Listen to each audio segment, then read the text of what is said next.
Hi everyone, welcome to Faith Friday. I'm Father Sam Kachuba. Let's continue our discussion from last week about some of the things that will look a little bit different during the Mass in this time of coronavirus restrictions and things like that.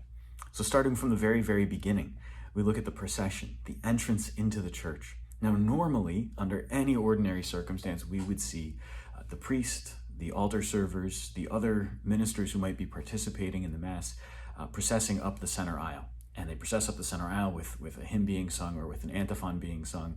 And as they come up, it's a sign that everyone is to stand, everyone stands up. And that standing is a symbol of our participation in the procession. So the whole congregation stands because the whole congregation together is going on this spiritual quest. Here we go together to this. And so even though we can't all go into the sanctuary, it's not big enough to fit all of us, we all stand together symbolically that we're going in this direction. This comes from the book of Exodus. Go all the way back. Exodus chapter 19, verses 16 through, let's say, through 18, okay?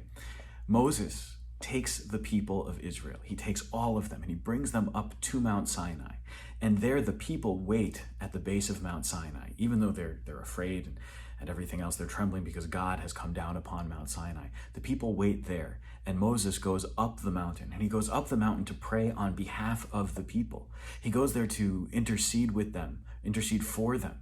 And there on Mount Sinai, he receives the 10 Commandments, and he comes back to them with God's divine law. And so the procession is reminiscent of that journey.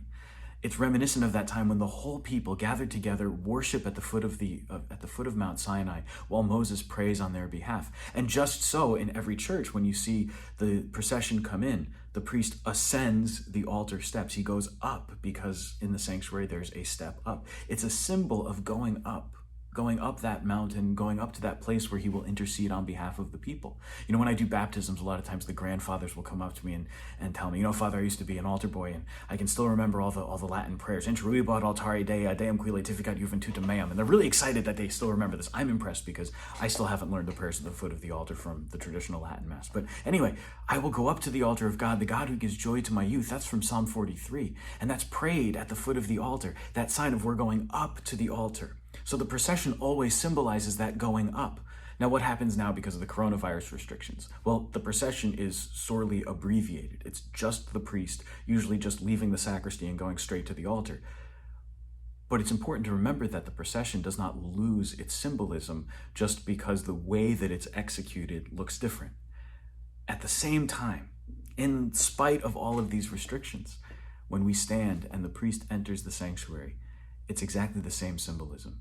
He goes up to the altar to intercede on behalf of the people. The people together stand, and all together, united in faith, united in worship, we prepare to worship Almighty God. That's what's happening, even though the procession isn't as long, even though the procession doesn't follow its normal route.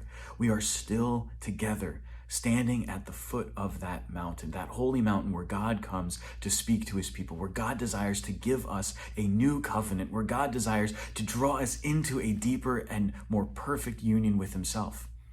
And so even if the way that the procession is being done looks a little bit different, nevertheless, we are still being invited to stand on our own feet and to go up to that altar, to go up to that holy mountain, and to encounter the living God who, no matter what, in times of sickness, in times of health, in times of peace, in times of crisis, this God who desires to come to his people and give joy to our hearts.